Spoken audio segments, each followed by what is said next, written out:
Assalamualaikum warahmatullahi wabarakatuh. Perkenalkan, nama saya Muhammad Rizky Hadiah Rahman dengan NPM 0211220054 dari kelas 3B. Untuk kali ini saya akan mempresentasikan materi yaitu komunikasi dalam organisasi. Yang pertama itu ada pengertian komunikasi dalam organisasi. Menurut Katz dan Kahn berpendapat bahwa komunikasi organisasi adalah sebuah pengiriman atau pertukaran informasi dalam suatu organisasi sehingga dapat membentuk arus informasi. Adanya komunikasi organisasi dapat memunculkan jaringan informasi dalam organisasi tersebut.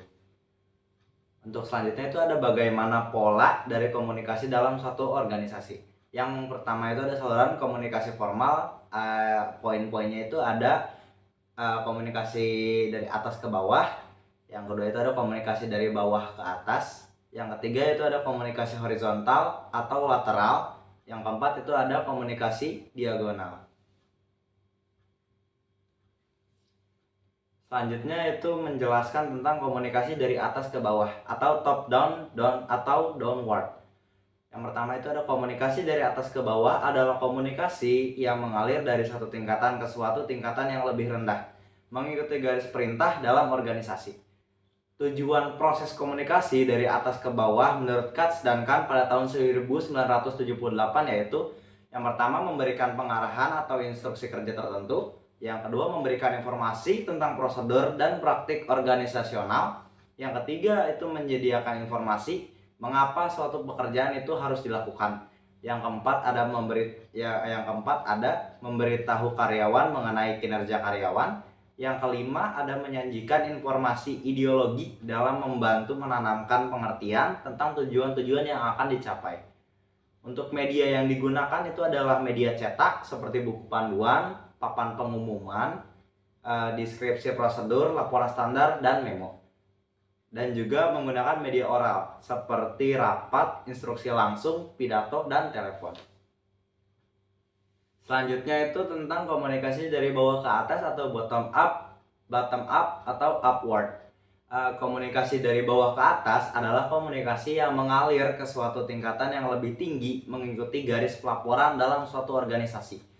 Tujuan utamanya adalah memberikan umpan balik kepada atasan mengenai pelaksanaan kerja, menginformasikan kemajuan pencapaian tujuan, meneruskan masalah-masalah yang timbul, dan membentuknya dapat berupa laporan kerja, prosedur keluhan, kotak saran, konsultasi, angket jaringan aspirasi, dan sebagainya. Selanjutnya ada komunikasi horizontal atau lateral. Komunikasi horizontal atau lateral adalah komunikasi yang terjadi di antara individu-individu yang setara secara horizontal. Tujuan utamanya adalah yang pertama, koordinasi tugas, yang kedua adalah pemecahan masalah lintas unit kerja, yang ketiga itu ada saling tukar informasi dan memecahkan konflik antar kelompok. Media yang digunakan dapat berupa media cetak seperti buku panduan, deskripsi prosedur, laporan standar, memo, atau surat resmi. Yang kedua itu ada media oral seperti rapat dan telepon. Terus selanjutnya itu ada keterbatasan komunikasi formal. Dilihat dari suatu pandang individu, komunikasi formal sering membuat frustasi atau menjengkelkan bagi pihak tertentu. Dilihat dari organisasi, perusahaan masalah terbesar dengan saluran komunikasi formal adalah kemungkinan munculnya distorsi atau gangguan penyampaian informasi ke level yang lebih tinggi. Karena setiap keterkaitan bisa menggambarkan kemungkinan kesalahpahaman. Bagaimana cara mengatasi hal tersebut? Yang pertama, untuk mengatasi kemungkinan terjadinya distorsi adalah mengurangi jumlah tingkatan dalam struktur organisasi. Semakin sedikit kaitan jalur komunikasi, semakin sedikit kemungkinan terjadinya kesalahpahaman. Dengan struktur organisasi mendatar dengan tingkatan organisasi yang lebih sedikit, akan dapat membantu mengurangi terjadinya distorsi.